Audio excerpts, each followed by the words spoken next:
Welcome to Awesome Movie Year, the podcast where we talk about an awesome year for movies, which is every year. My name is Josh Bell, writer and film critic, and my co-host. I'm Jason Harris, comedian, filmmaker, American gigolo. All right, I don't know what else to say to that. So I'm not making much money. So in this second season of Awesome Movie Year, we're talking about the movies of 2007. And this episode takes us to the biggest flop of 2007 and a movie that I successfully argued that we should cover over another movie that we were considering. And I think Jason is not happy with me. What was the other one we were considering? We were considering talking about Lucky You, the Vegas gambling movie with Eric Bana and Drew Barrymore. And I think this movie, as much as you clearly hated it, will be more interesting to talk about. And I know that was your argument that there's more to talk about. Yeah. Well, let's say what we're talking about. Lindsay Lohan in I Know Who Killed Me. Yes. Directed by Chris Sivertson. No one you care about. No, Chris Silvestri, was that his Sivertson, I think is his name. Yeah. He's directed some other horror movies, including co-directing a movie called All Cheerleaders Die that has a bit of a horror following. Sivertson or Sivertson, however you pronounce that. And written by some other guy who has never written anything again. Jeffrey Hammond. Jeffrey Hammond is the screenwriter. Yep. I Know Who Killed Me. Weirdly enough, not that big a financial flop though. It grossed $9.7 million, but its budget was only $12 million. And then if you had DVDs, it made like almost $28 million on DVD sales.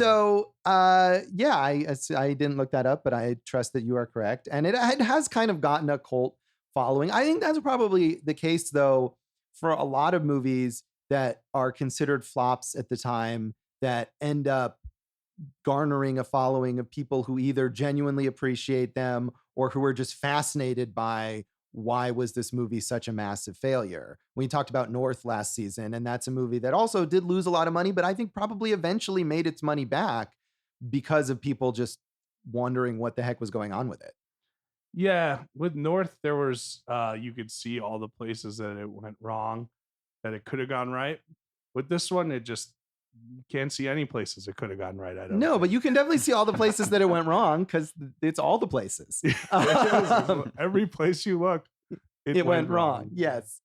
So, I mean, I think, but to me, this movie is known so much for being a flop, not just because of its financial failure, but because it was so reviled by so many people. It was nominated for 9 Razzies, which at the time was a record that was beaten later on by Jack and Jill. Yes. I did not see that one. You never saw Jack and Jill? Nope. Lucky you for not seeing Jack and Jill. So I thought it was funny, though, that this movie, it was nominated for 9 Razzies. It won 8 of them, including Worst Picture, Worst Director, 2 awards for Worst Actress for Lindsay Lohan, which is because didn't she win Worst On-Screen She Couple? also won Worst Screen Couple. It won Worst Screenplay. It won Worst Remake or Ripoff, which is just, it's not. Yeah, and I would argue it's not Worst On-Screen Couple. They have one shot together in the whole movie. Right, and it also won one award that I think they made up just for this one, the worst excuse for a horror movie. This is my problem with the Razzies. They just like make stuff up because they want to pile on a movie. You mean Razzies, you. Seriously. But what I thought was funny that the only award that it did not win was Worst Supporting Actress for Julia Ormond. Did you look up who actually won instead? I forget. I think I did. But it was Eddie Murphy in Norbit. Yes. Yeah. So it's funny because I was going to ask you in our last episode, Gone Baby Gone, where Amy Ryan did not win Best Supporting Actress. She lost to Tilda Swinton in Michael Clayton, which I thought she was great, right? She was great. So Amy Ryan did not lose to Eddie Murphy in Norbit? No, I thought that was a fair win. Yeah. Do you think that this, Lindsay Lohan losing, or Julia Ormond losing to Eddie Murphy in Norbit was a fair... Yeah, because Julia Ormond is not that bad in this movie, and Norbit is just an abomination. How did we miss Norbit on this? I mean, the fact is that Norbit is an abomination that made a bunch of money. Good for you, Yeah, Norbit. and I had to see it, and I still resent that. And did you see this in the theater? I did not, actually. This is, I think, one of the few movies we're talking about this season that I had never seen until we watched it for this podcast. I assume you also had never seen it. I had never seen it, Yeah. and don't care to ever see it again. No, I don't blame you. I thought it was interesting that again, this movie was so reviled. Not only did it do poorly with critics, obviously, it has a 7% rating on Rotten Tomatoes, but it also got an F from CinemaScore, the audience polling service. And for a movie to get an F from CinemaScore, it has to not only be bad, but basically they're polling the people who went to see it on opening day. So that means the people who really wanted to see it, who saw the commercials and the trailers and thought, I want to pay $10 for this movie, they hated it. Well, that's their own fault for going to see this on opening day. Yeah. But I think this movie was hated not only by the critics who had to see it because it was their job, but it was also hated by the people who wanted to see it and thought that they would like it. So some reviews. Jeanette Katsoulis, former Las Vegas critic and a great, hilarious person, writing for the New York Times, she wrote, for Ms. Lohan, it's a long way down from Robert Altman, that was previously she was in A Prairie Home Companion, to Chris Sivertson, a director whose creativity is in direct proportion to the number of poles in a particular shot. He and his writer, Jeffrey Hammond, also display a peculiar fetish for the color blue, peppering the plot with azure roses and periwinkle surgical gloves at regular intervals. I half expected the killer to be revealed as a rejected member of Blue Man Group. The film does, however, offer the intriguing image of Ms. Lohan trying to stitch herself back together, a scene just begging for a metaphorical reading. So that's funny. And actually, since the killer is a musician, maybe he was a rejected member of the Blue Man that is Group possible. Yes, he could be David Cross's character from Arrested Development. I don't know why she didn't understand the blue. You know, all the blue in there. That was. I mean, I think she understood that it was on purpose, but what was the purpose? The purpose was that the two halves of the Lindsay Lohan sister characters. They each have their own color. They each have their own color, don't they? Yeah, blue. One is red and one is blue. Right, and the red is the one who grew up in the sordid life and the streets and is stripping but never takes off her clothes as a stripper. Right, yes. And the blue is the nice suburban life. Right, yeah. But calming blue. But she also, as she points out here, blue is also the color of the killer for some reason. Which is not calming at all. No, not at all. Maitland McDonough in TV Guide really brings in some obscure references here. Alert genre fans, especially those who've seen the direct-to-DVD Thora Birch vehicle Dark Corners from 2006. Has anyone seen that? No, Maitland McDonough has Deep seen cut. it. We'll figure out the twist a good half hour before screenwriter Jeffrey Hammond and director Chris Sivertson see fit to fess up. Others may well have abandoned hope before then. But that's the least of what's wrong with this absurd crime picture, which is simultaneously nasty and painfully dull. Vague echoes of Lohan's dual role in The Parent Trap only serve to spotlight her lackluster work in this formulaic thriller, which with any other star would have gone direct to video and vanished without a trace. It is sort of amazing that this movie came out in theaters. It should have gone direct to video. It probably, would have found. Well, like we said, it made a lot of money on DVD, 28 million, right? Yeah, I think it did find its audience there. Yeah, so, okay. Yeah, I think it eventually hit Lifetime. Well, yeah, that sounds about right. So funny that, that's the movie she brings up, Thora Birch's Dark Corners. Yeah. I read a lot of Dario Argento. Yeah. There is a lot of that from people who maybe have a larger appreciation for this film. Right. And I'm guessing that Thora Birch movie is also bad. Right. Brian De Palma. I thought that was like a little bit of a stretch. Like the body double. Right. And Sisters. I could see the Argento stuff here too. I mean, I think those are all points of reference, but they're not used very well. Nothing is used very well. That is true. I will say, however, not everyone hated it. Stephen Hunter in the Washington Post said he calls it a credible piece of pop entertainment of the hottie in distress genre. The genre is no favorite of critics or responsible adults who have no desire to observe its conventions. Lots of pain, torture, and bondage suffered by said hottie, followed by righteously administered way cool death to perpetrator. But if you accept those conventions, I Know Who Killed Me delivers on them in a trim if violent package and gives Lohan a chance to show she knows a little something about the acting trade, which no, she doesn't. She's so bad. I know. I don't even think she's that bad. It's just that she's such a pop cultural icon at this point in time, right? And Yeah. this was like one of her many big comeback films. Yeah.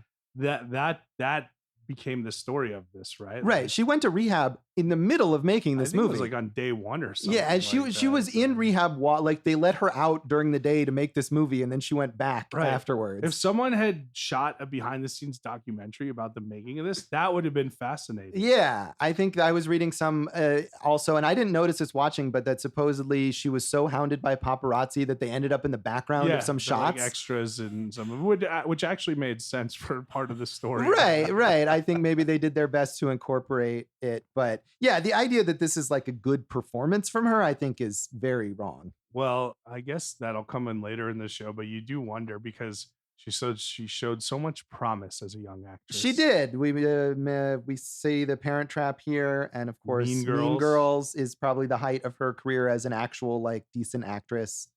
And Herbie Fully Loaded. I don't know. I mean, really, she showed promise in a very small number of things. Yeah, but Mean Girls, after Mean Girls, she was like the it girl of Hollywood. Was, yeah. So. And yet, like all of her co-stars from that went on to much more rewarding careers. Rachel McAdams, Amanda Seyfried, even Lacey Chabert in her Hallmark movies. What's the old Rick James quote on cocaine? It's a hell of a drug. Yeah. Old Chappelle. Oh man, producer David Rosen, had you ever seen this movie?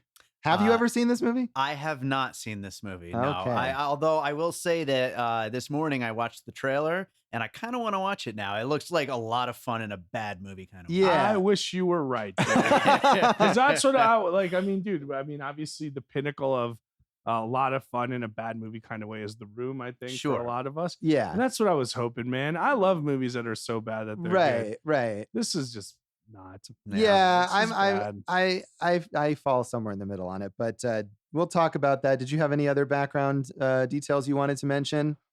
No. All right. Well, we'll talk about Jason's hatred for this movie and for me for making him watch it when we come back. I hate you for so many other reasons. So. We will be right back.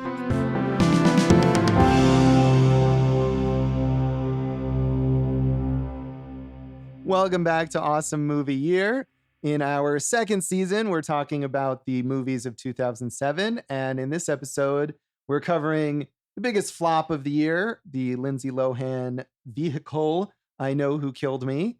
And Jason Harris, you were not a fan of this movie. Not a fan. Wanted something, like I said, that's so juicy that you just sink your teeth into it and can be like, oh, that's horrible. But it just like, it's a wet noodle of a movie, Josh. It is a bit. There were moments where I was laughing at the absurdity of it. I think there's one line. So the plot of this movie, such as it is, Lindsay Lohan plays this goody two-shoes college student named Aubrey, who is smart, and she has this nice boyfriend, and she's good at playing the piano and good at writing, which she's a terrible writer. When she reads her writing in class, it's just the worst. But she is allegedly a great piano player and a great writer, and she's got her whole life together. She's about to go. It was unclear to me exactly what she was like, transferring to a new college or something. I was unclear for like the first half of this movie how old she was supposed to be. Are you in high school and going to college next year? What's your deal? Right, but I think she was in like a junior college and was going to a 4-year college. Yeah, because all these junior college kids are so smart. You dumb idiots in junior college. I'm talking to all of you. So she is this character, and then in her little town, there's some kind of serial killer who's been abducting and mutilating and killing young women. But let's say in the opening credits, we see her dancing on stage, in a strip club. So now we're like, what are you? Who are you, Lohan? Yeah. And so Aubrey is kidnapped. She's disappeared. And then she appears to return, having escaped from her captor. It's Lindsay Lohan, but she's mutilated. She's missing an arm and a leg, and I think that's it. But that's a lot. That is a lot, but she insists that she is not Aubrey, but she is in fact, what is it, Dakota Moss, which sounds like the name of some sort of noir detective. I'm a bad girl. She is a bad girl. I came up on the wrong side of the tracks. Exactly. She was a stripper, and she doesn't know who this Aubrey chick is, and she's not down with all these nice people being nice to her. And she even says it at like one time when she's trying to convince herself, or like she has to play along. She's like, I'm Aubrey. I never had to strip and sell my body to hairy men with BO. And see, I don't know how you can't find that stuff funny. And I think Lindsay Lohan's performance is what works. So what I was going to say is there's one scene Dakota is required to see this psychologist, and he's trying to get some answers out of her. And she realizes he's been hired by the police, and she's like, "You're Fuzz, aren't you?" And just the way that she delivers that, and she calls him Fuzz, which of course no 19-year-old in 2007 would ever say. I just thought stuff like that was hilarious. But Aubrey, you little minx, you have a little secret crush too, don't you, Aubrey? On the landscaper there. Oh, with his nipple tattoo. Yeah, and he's stroking the hose. No, he's stroking a tree branch, which was even more ridiculous. He's stroking a tree branch, which could have been a hose. Yes. And she's all like, ooh, middle finger, which I'm gonna lose later in this movie. So. Yeah, see, it's foreshadowing and symbolism. Oh man, they are very heavy-handed on foreshadowing and symbolism. Yes, they are. But yeah, I did love the hot gardener who takes off his shirt and has the tattoo right around his nipple and does stroke the very phallic. I'm pretty sure it was a tree branch, which I thought was funny because like a hose would be the obvious choice, right? Whatever it is, it's supposed to be a penis. Yes, it is. This movie seems like it has a lot of Vegas energy. Yeah, I can see that. It doesn't take place in Vegas, SoCal, but right? Yeah. I mean, it's SoCal. in this fictional town. I thought it was more supposed to be kind of like a northwest or a northeast kind of town. Who cares? Yeah, like an upscale Connecticut suburb kind of area. So where is Aubrey stripping then? Not Aubrey, Dakota at that point. Hartford. That's about right. Yes. Yeah. Yeah. So I mean, obviously this is not a good movie, but I did find parts of it amusingly bad.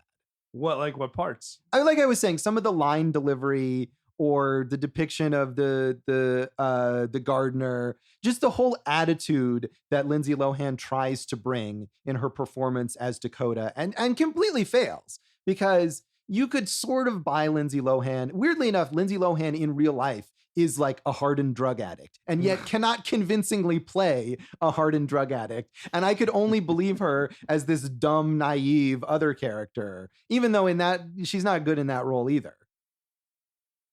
Yep.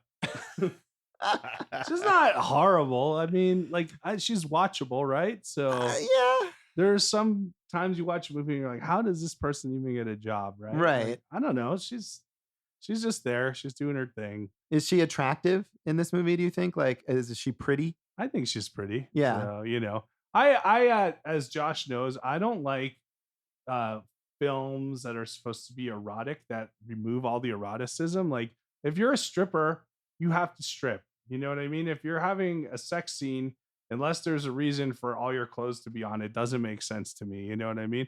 Because I like being naked when I'm having sex, Josh, and audience, and I want you all to know that. So, like, she's stripping and she's like, not like she's just on a pole, like almost in like full clothes. Yeah. And even when she's like, I think a lot of times what movies like this will do is that the famous star doesn't want to do the nudity playing a stripper, but then she'll go to the like backstage area and the extras that they hired will be nude, but I don't think even they were nude. I know she had a no nudity clause in this film. Yeah. And I just feel like certain films require you the role requires it to set the mood or the tone or advance the story or whatever it is, and this takes you out of it for, early on. But again, the whole movie takes you out of it. Yeah, I mean, come on. Would the story have been better if Lindsay Lohan were topless? Dave? Yeah, I didn't watch it, guys. Yeah. I'm just saying, if you're going to commit, like, and I'm not saying this just about Lindsay Lohan, I'm saying in general, if it was a dude and he was a stripper, you got to show your dong, buddy. So yeah, not enough dong strippers and go on, Josh. Yeah, I don't know. No, I mean, what I was going to say, though, is that I don't think any of these scenes are supposed to be erotic, that if the movie is working as it's supposed to, and it probably doesn't, but I think the point of those stripping scenes is not that it's sexy, but that it's pathetic. that it's sad that that's what this character is doing with her life. Well, it didn't work. Yeah, no, I agree it didn't work, but I think that wanting those scenes to be more erotic is not what the movie was going for. Well, I'm just saying, I don't really have a point anymore. All right. I'm just saying, if you're in it, if you're playing a garbage man, you got to take the trash out. That's a good metaphor right there. I like Some that. kind of metaphor right there. So, well, there are other actors in this movie, and there are actually some like good actors in this movie. Neal McDonough, who plays her dad. We like him. Yeah. Justified bad guy. Right, right. So And his eyes are very blue. steely blue. Yeah, they go with the color scheme of this And movie. If he was a stripper, I'd say, Neal, show the goods. Take buddy. it off. Yeah. And as previously mentioned, Razzie nominated Julia Ormond as her mother. Kind of brings some real emotion to her scenes when she's talking about how she was pregnant and how much she cared about her daughter and wanting to, protect her and everything like that. There was a little bit of real emotion there. Nope. No. All right. You're not going to give anything. Was there anything that you were at all impressed by in this movie? The owl. There's an owl giving clues out, just standing where, on the branch. And it's like, oh, well, I guess if the owl's on the branch, I guess I should dig here to find my lost half twin from birth that's been buried alive after being mutilated. This is all part of the story. Yeah. Dude. When we didn't even get into the idea of the stigmata twins, that's the central twist of this movie. And also, there was she sees like a whole fever dream in the mirror, and that that's when she sees the owl. Yes, that helps her solve this whole case and everything. Mm-hmm. And you're like, the killer could have been nobody. Well, the killer is clearly, when you get to that point, it goes to the Roger Ebert, the rule of economy of characters. Right. When you it's rule out who is it right? going to be? Yeah. How many people have we seen? It's going to be one of them. Right. And you think it's going to be landscaping Kenny over there. Right. Or her boyfriend, or maybe Neal McDonough. And it's the piano teacher. Who was in for one scene at the beginning. And that's it. Obviously that scene is there solely to set him up as the killer, because what does she do? She tells him, I'm going to not be in the piano lessons anymore. And the lesson of this movie really is do not quit piano lessons, because then you'll get murdered. Right. And or mutilated. And think of what Amadeus would have been as a film had he quit early. Had this guy been her teacher. Maybe J.K. Simmons from Whiplash. Exactly. He definitely needs to, push that rhythm a little harder. Yes. And everything. Yeah. No, I don't know, man. It's just, and then, did you read about the original ending of the movie? Yeah, the original ending is hilarious. So obviously this movie is ridiculous. Right. And so they're twins, and the real baby, long lost twins. Right. Because the real Julie Armand's real baby died at birth. So Neal McDonough he bought a baby from the crack whore, from the whore who had twins. So she sold him one of them. Yeah, and she kept the other one. Right. So that's And just like in Gone Baby Gone, we were talking about the life that you could have had versus the life that you do have. So many moral dilemmas right? in this movie. And this goes to prove my point about Gone Baby Gone, that Amanda could have grown up in this nice, upper middle class lifestyle, but instead she's stripping on a pole in Hartford, Connecticut. Fully clothed, though. Yeah, fully clothed, right? Should Amanda be played by Lindsay Lohan in the sequel to Gone Baby Gone? I'm good with that. Yeah. So. But yeah, the insanest thing about this movie is the idea that because they're twins, so Aubrey is in fact kidnapped by this serial killer and is mutilated by him. He cuts off her leg, he cuts off her arm, and Dakota, who's just hanging out being a stripper, living her stripper life, spontaneously loses her leg and her arm because her twin has been mutilated. Well, Josh, being Aubrey's long lost sister can cost you an arm and a leg. Oh, there you go. I will say the special effects of the missing limbs were as good as the special effects in Forrest Gump, which we talked about last season. Yeah. So 12 years later, they were able to replicate, or 13 years later, they were able to replicate something that was revolutionary at the time. Right. And I think that really is a good arc to show you how what's revolutionary can, within 13 years, become a cheap device in a crappy B movie. Hey, Josh, you know, when you're looking for positives here, you're really going out on a limb. Thank you. I think we need to go back and edit the Forrest Gump episode to put it in the the impact that Yes, it had. definitely. We need to realize that the legacy of Forrest Gump is I Know Who Killed Me. Absolutely. So we were going to get to the original ending that we didn't say. Oh, So yes, of course. We had to explain the whole background So first. you have these two, and she figures out like they both like literally. There's so much like giveaway. Like the woman who finds Dakota on the side of the road, she's like talking on the phone, like, I feel like I'm just half a person, right? And like the whole thing is like these girls are like, well, we don't really get it with Aubrey, but with Dakota, like I've always felt like half myself, and Aubrey, we get it in her writing. Yeah, you know, like, right. And so Aubrey has written a story that mentions someone named Dakota and how she felt like she was half a person.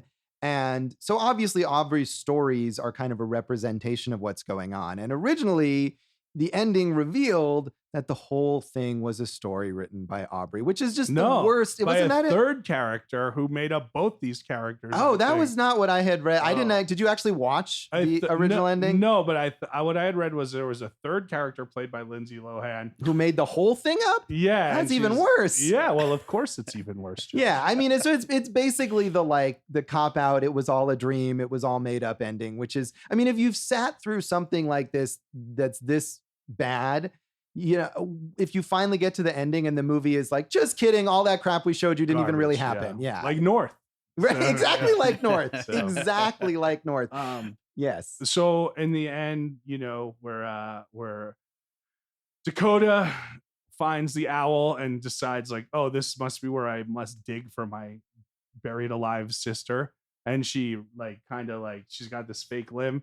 And the robot arm. We didn't even talk about the robot arm. Oh yeah, she has the two prosthetics, the robot arm and leg. And the robot arm is super strong, and she uses it to smash the coffin to get the other Lindsay out of there. And the leg, they keep saying charge or else it won't work.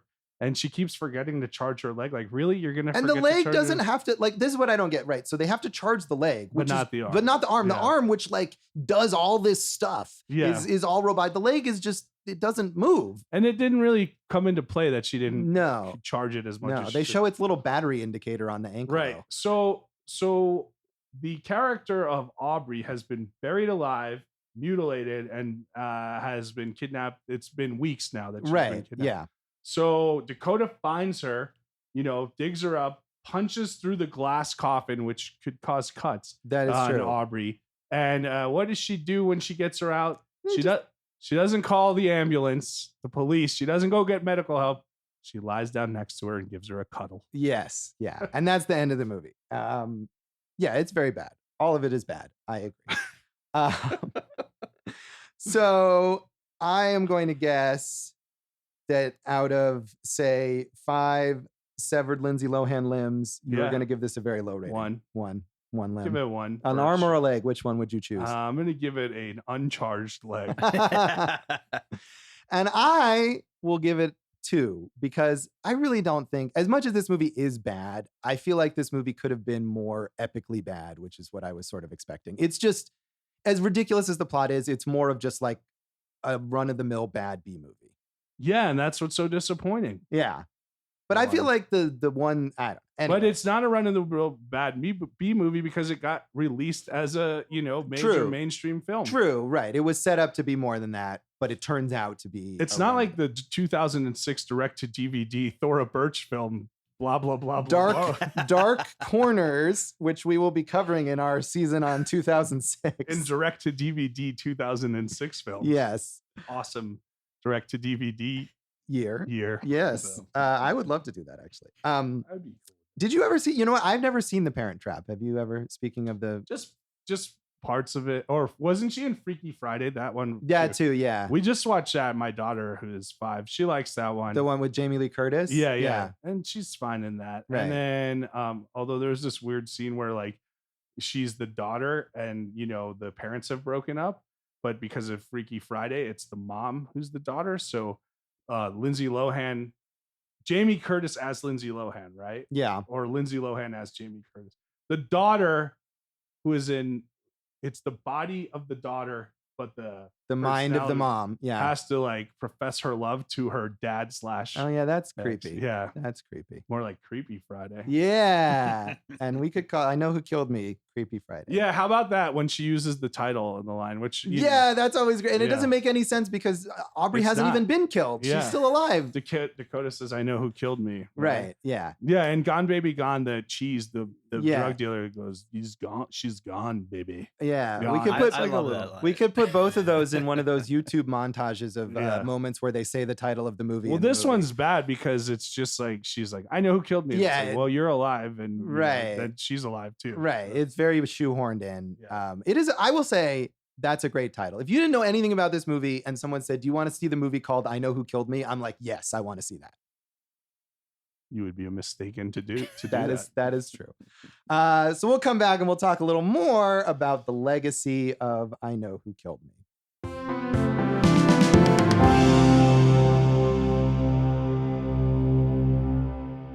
Welcome back to Awesome Movie Year. In our second season, we're talking about the movies of 2007. And in this episode, looking at the biggest flop of 2007, I Know Who Killed Me, starring Lindsay Lohan.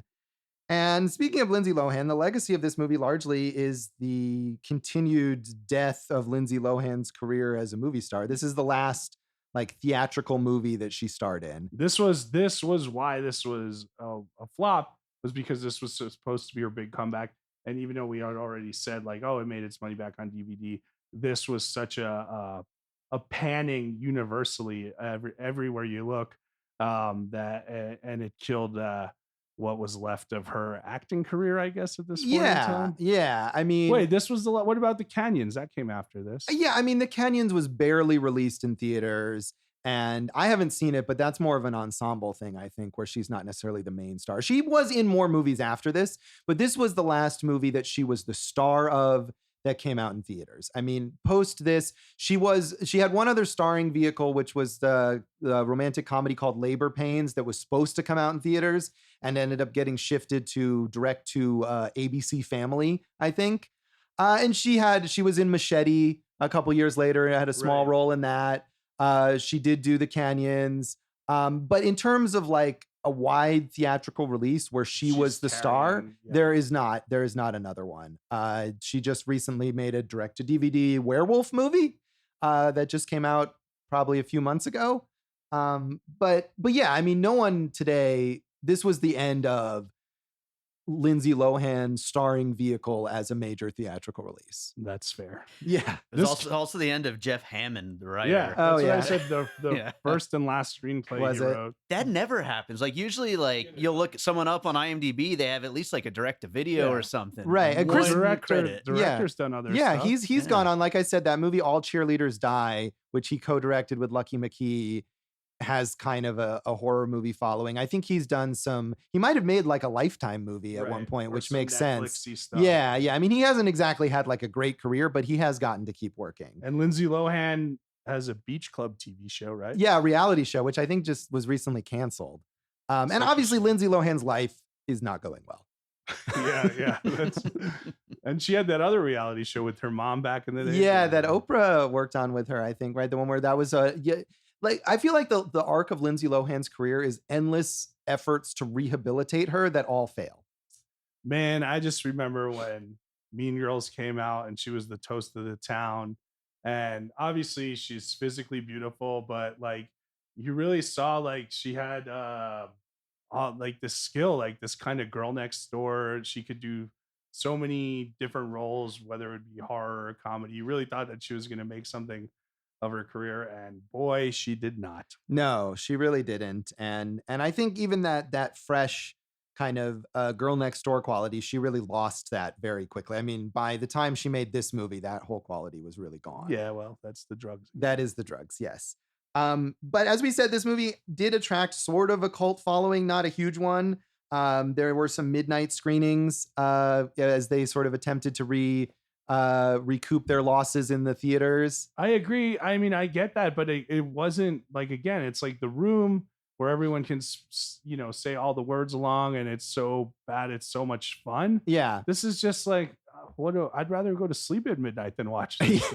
Yeah. I mean, I think that is part of the reason that it hasn't attracted like a big cult following. I think if we were talking about, we're going to talk about a future cult classic on later in the season, and I don't think this would really qualify for that. It doesn't have enough of a cult following. I will say a friend of ours, Dave, and a frequent guest on Dave's Piecing It Together podcast, and also the founder of the much missed Polygrind Film Festival in Las Vegas, Chad Clinton Freeman. He loves this movie. I yes, believe. He does. I don't know what he sees in it, but having attended that festival, this movie would really fit in at the Polygrind Film Festival, which is full of weird, unpleasant, but sometimes very interesting and entertaining, like B, C, D list movies.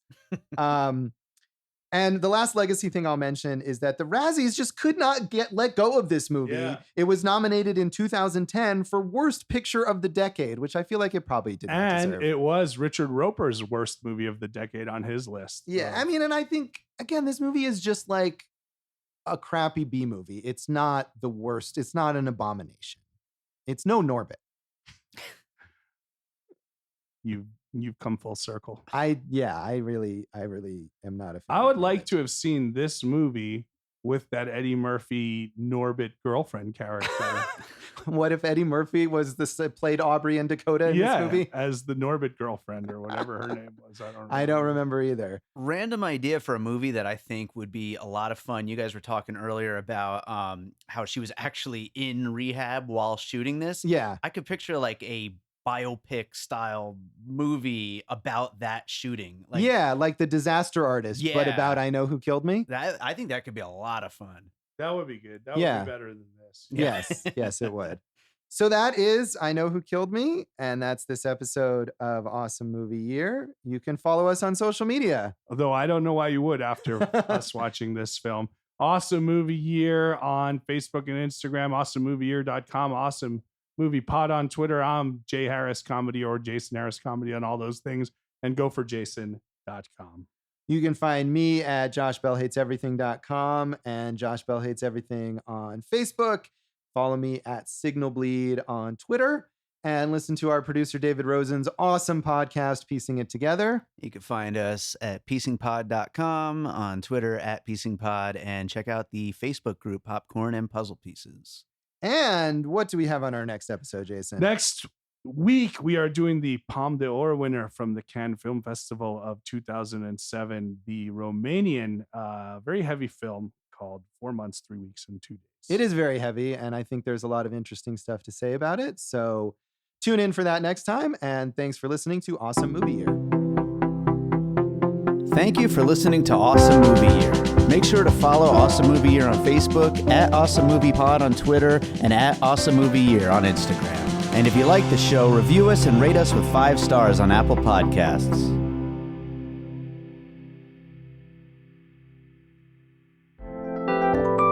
And all points west.